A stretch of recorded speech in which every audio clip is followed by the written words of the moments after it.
కామారెడ్డి నియోజకవర్గం ఒకప్పుడు ఉమ్మడి నిజామాబాద్ జిల్లాలో భాగమైన కామారెడ్డి జిల్లాల పునర్వ్యవస్థీకరణ తరువాత అదే పేరుతో ఏర్పడ్డ ఒక జిల్లా కేంద్రంగా మారింది. 5 శతాబ్దాల క్రితం ఈ ప్రాంతాన్ని కోడూరుగా పిలిచేవారు. 1600 నుంచి 1640 సంవత్సరాల మధ్యకాలంలో దోమకొండ సంస్థానాన్ని పాలించిన చినకామిరెడ్డి పేరు మీద కామారెడ్డి పట్టణం రూపుదిద్దుకుంది.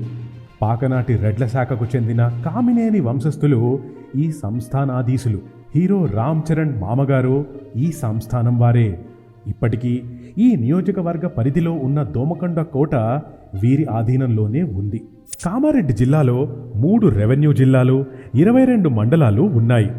ప్రస్తుతం కామారెడ్డి జిల్లాలో కామారెడ్డి, బాన్స్వాడ, ఎల్లారెడ్డి, జుక్కల్ శాసనసభ నియోజకవర్గాలున్నాయి. జహీరాబాద్ లోక్సభ నియోజకవర్గ పరిధిలోని 7 శాసనసభ నియోజకవర్గాలలో ఒకటి కామారెడ్డి. ఈ శాసనసభ నియోజకవర్గం కింద కామారెడ్డి, మాచారెడ్డి, దోమకొండ, బిక్నూరు, బీబీపేట్, రాజంపేట్ అనే 6 మండలాలున్నాయి. వీటి పరిధిలో మొత్తంగా 2,27,000 మందికి పైగా ఓటర్లున్నారు. కామారెడ్డి ప్రాంత ప్రజల ప్రధాన ఆదాయ వనరు వ్యవసాయం. ఇక్కడ వరి, చక్కెర, బెల్లం, వివిధ కూరగాయలు, మొక్కజొన్న, పసుపు ఉత్పత్తి చేస్తారు. దాదాపు 300కు పైగా వస్త్ర వ్యాపార కేంద్రాలున్నాయి. తెలంగాణలో అతిపెద్ద కోళ్ల ఫారాలు కామారెడ్డి గ్రామీణ, పట్టణ ప్రాంతాల్లో ఉన్నాయి. ప్రధాన వ్యవసాయ మార్కెట్ యార్డు కామారెడ్డిలో గాయత్రి షుగర్స్ వంటి వ్యవసాయ ఆధారిత పరిశ్రమలు, చక్కెర, బియ్యం తదితర ఉత్పత్తుల కోసం మిల్లులు ఉన్నాయి. జాతీయ రహదారి, రైలు మార్గం లాంటి మౌలిక సదుపాయాలు అందుబాటులో ఉండడంతో ఈ మధ్యనే ఇక్కడ మెడికల్ కాలేజ్ కూడా ప్రారంభమైంది. ఘనమైన చరిత్ర ఉన్న కామారెడ్డిలో ఈసారి ఎన్నికలు ఘాటెక్కడానికి కారణం స్వయానా ముఖ్యమంత్రి కల్వకుంట్ల చంద్రశేఖరరావు తన గజ్వేల్ నియోజకవర్గంతో పాటు కామారెడ్డి నుంచి కూడా పోటీ చేస్తున్నట్టు ప్రకటించటం. 4 సార్లు వరుస విజయాలు నమోదు చేసుకున్న ప్రస్తుత ఎమ్మెల్యే గంప గోవర్ధన్ నిజానికి కొంతకాలంగా ఆయనను పోటీ చేయాల్సిందిగా ఆహ్వానిస్తూనే ఉన్నారు. ఇంకోవైపు కాంగ్రెస్ సీనియర్ నాయకుడు, మాజీ మంత్రి షబ్బీర్ ఆలీ వరుస ఓటములతో సంబంధం లేకుండా బరిలో దిగుతానని ఇప్పటికే చెప్పేశారు. అందుకే ఈ నియోజకవర్గానికి అంత ప్రాధాన్యం. గంప గోవర్ధన్ 2 సార్లు టీడీపీ తరఫున, 3 సార్లు టీఆర్ఎస్ తరఫున గెలిచిన నియోజకవర్గం కామారెడ్డి. 1994లో మొదటిసారి శాసనసభకు ఎన్నికైన గోవర్ధన్కు 1999లో సీటు రాలేదు. 2004లో పొత్తు కారణంగా కామారెడ్డి స్థానం బీజేపీకి ఇవ్వాల్సి రావడంతో ఆయన ఎల్లారెడ్డి నుంచి పోటీ చేసి ఓడిపోయారు. 2009లో కామారెడ్డి నుంచి గెలిచిన తెలంగాణ కోసం రాజీనామా చేసి టీఆర్ఎస్ తరఫున పోటీ చేసి 2012 ఉప ఎన్నికలలో గెలిచారు. ఆ తరువాత వరుస విజయాలు నమోదు చేసుకున్నారు. టీఆర్ఎస్ ప్రభుత్వం ఆయనకు వరుసగా 2 సార్లు విప్ పదవి ఇచ్చింది. అయితే ఇంతకాలం అధికారంలో ఉండటం, అందులోనూ 2 విడతలు పార్టీ అధికారంలో ఉండటం వలన ఆయన పట్ల ఓటర్ల స్పందన నిరాశ కలిగిస్తోంది. డబుల్ బెడ్రూమ్ వంటి ప్రభుత్వ పథకాలు సరిగా అందకపోవటం, గ్రామాల్లో రోడ్లు సరిగ్గా లేకపోవటం లాంటి అనేక అంశాలు ప్రస్తుత టీఆర్ఎస్ ఎమ్మెల్యే గంప గోవర్ధన్కు ప్రతికూల అంశాలుగా తయారయ్యాయి. వరుస గెలుపులు నమోదు చేసుకున్న ఆయన ప్రతిష్ట మసకబారుతున్నదనేది క్రమంగా తగ్గుతున్న మెజారిటీ నిరూపిస్తోంది.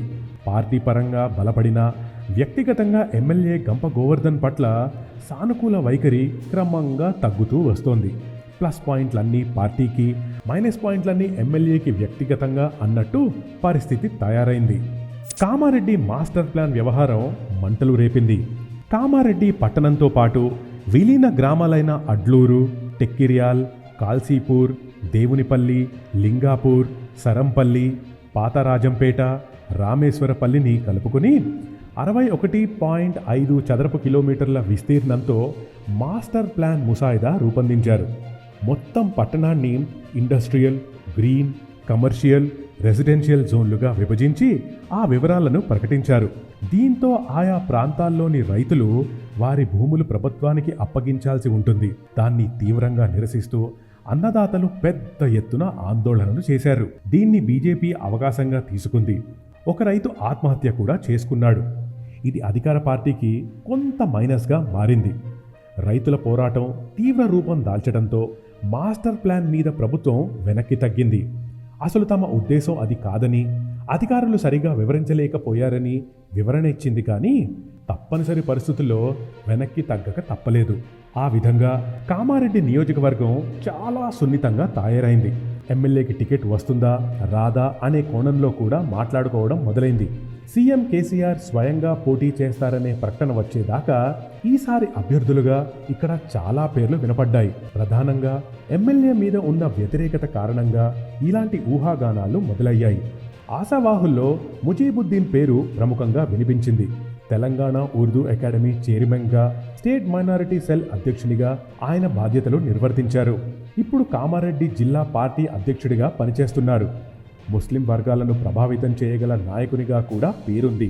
షబ్బీర్ అలీకి వచ్చే ముస్లిం ఓట్లను చీల్చటానికి ముజీబుద్దీన్ సరైన అభ్యర్థి అనే మాటలు వినపడ్డాయి. కానీ ఆయన మాత్రం గంప గోవర్ధన్దే మరోసారి విజయమని ఈ మధ్యనే ప్రకటించారు. ఒక దశలో తన కొడుకును బరిలోకి దింపాలని కూడా గోవర్ధన్ ఆలోచించారు. అయితే ప్రభుత్వం ఈ నియోజకవర్గానికి కొంత ఎక్కువ ప్రాధాన్యం ఇచ్చి పథకాలు అమలు చేస్తుండడంతో గమనించిన గోవర్ధన్కు పరిస్థితి చూచాయిగా అర్థమైంది. అందుకే సీఎం కేసీఆర్ను ఈ నియోజకవర్గంలో పోటీ చేయాల్సిందిగా ఆహ్వానిస్తూ వచ్చారు. గజ్వేల్తో పాటు కామారెడ్డి నుంచి కూడా కేసీఆర్ పోటీ చేస్తున్నట్టు టీఆర్ఎస్ తొలి జాబితా స్పష్టం చేయడంతో మిగిలిన ఊహాగానాలకు తెరపడింది. కారే కావాలి, కేసీఆరే కావాలి అంటూ కామారెడ్డి నియోజకవర్గం నినదిస్తున్నప్పుడు మాచారెడ్డి, పాల్వంచ మండలాల్లో జరిగిన ఏకగ్రీవ మద్దతు ప్రదర్శనలలో గిరిజనులంతా కలిసి జై కేసీఆర్ అని నినదించారు.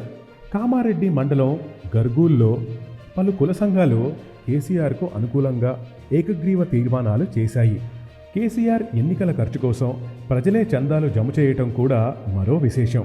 టీఆర్ఎస్ ఏర్పడిన తొలినాళ్లలో జరిగిన స్థానిక సంస్థల ఎన్నికల్లో ఇక్కడి మాచారెడ్డి మండల పరిషత్తు స్థానాన్ని కైవసం చేసుకోవడం ఒక సంచలనం. ఇప్పుడు అదే మాచారెడ్డిలో ఊళ్లకు ఊళ్ళు కేసీఆర్కు అనుకూలంగా తీర్మానాలు చేస్తున్నాయి. కాంగ్రెస్ అభ్యర్థి షబ్బీర్ అలీది ఇదే మండలం. కేసీఆర్ హయాంలో తండాలన్నీ పంచాయతీలుగా రూపాంతరం చెందాయి. దీంతో ఇక్కడి 9 తాండా పంచాయతీలు కేసీఆర్కు మద్దతు ప్రకటించాయి. స్వయంగా ముఖ్యమంత్రే పోటీ చేస్తున్నారు కాబట్టి తమ నియోజకవర్గం మరింత వేగంగా అభివృద్ధి చెందుతుందని అక్కడి ఓటర్లు నమ్ముతున్నారు. సామాజిక సమీకరణాలు. కామారెడ్డి నియోజకవర్గంలో కులాల వారీగా ఓటర్లు పరిశీలిస్తే ఎస్సీలు 16%, ముస్లింలు 16%, ముదిరాజు 13%, యాదవ్ 10%, మున్నూరు కాపు 9%, రెడ్డి 8%, గౌడ్ 8%, పద్మశాలి 7%, ఎస్టీ 6%, ఇతరులు 7% ఉన్నారు.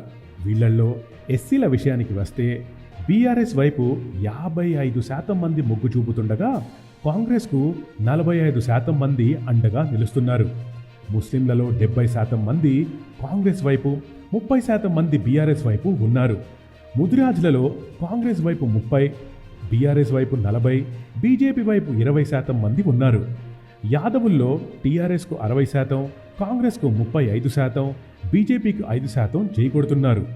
మున్నూరు కాపుల్లో బీఆర్ఎస్కు 60%, కాంగ్రెస్కు 30%, బీజేపీకి 10% సై అంటున్నారు. రెడ్లలో బీఆర్ఎస్కు 60%, కాంగ్రెస్కు 40% అండగా ఉన్నారు. గౌడ్ కులస్తులలో బీఆర్ఎస్కు 70%, కాంగ్రెస్కు 30% మంది మద్దతిస్తున్నారు. పద్మశాలీలో బీఆర్ఎస్కు 60%, కాంగ్రెస్కు 40% సపోర్ట్ చేస్తున్నారు. ఎస్టీలలో బీఆర్ఎస్కు 80%, కాంగ్రెస్కు 20% మద్దతిస్తున్నారు. మొత్తంగా పేరిక సామాజిక వర్గానికి చెందిన గోపి గోవర్ధన్కు సొంత కులం వల్ల వచ్చే బలమేమీ లేదు. అయితే బీఆర్ఎస్ అభ్యర్థిగా కేసీఆర్ ఉండటం, పార్టీ పరంగా పూర్తి స్థాయిలో ఇక్కడ దృష్టి పెట్టడం కారణంగా ఆయన విజయానికి ఎలాంటి ఢోకా ఉండకపోవచ్చు. జయాపజయాలను ప్రభావితం చేసే స్థాయిలో ఉన్న ముస్లిం ఓటర్లతో పాటు వైశ్యులు, మున్నూరు కాపు, గౌడ, ముదిరాజ్ సామాజిక వర్గాల ఓటు బ్యాంకు కూడా కీలకమనే చెప్పాలి. ఇప్పుడున్న అంచనాల ప్రకారం కేసీఆర్కు 55% ఓట్లు, షబ్బీర్ అలీకి 35% ఓట్లు, బీజేపీ అభ్యర్థి కాటిపల్లి వెంకటరమణారెడ్డికి 10% లోపు ఓట్లు పడే అవకాశాలు కనిపిస్తున్నాయి. అయితే ప్రభుత్వ వ్యతిరేకత బాగా పెరిగి షబ్బీర్ అలీ మీద సానుభూతి పెల్లుబీకి కాంగ్రెస్ సానుకూలత బాగా పెరిగితే అప్పట్లో కల్వకుర్తిలో ఎన్టీఆర్ లాగా కేసీఆర్ ఓడిపోయినా ఆశ్చర్యం లేదని కాంగ్రెస్ వర్గాలు అంటున్నాయి. Hit TV app, all the success for their launch. Please download the app. Download the Hit TV app now. Please download the app now. Please download the app now. Please download the app now. Download the app now.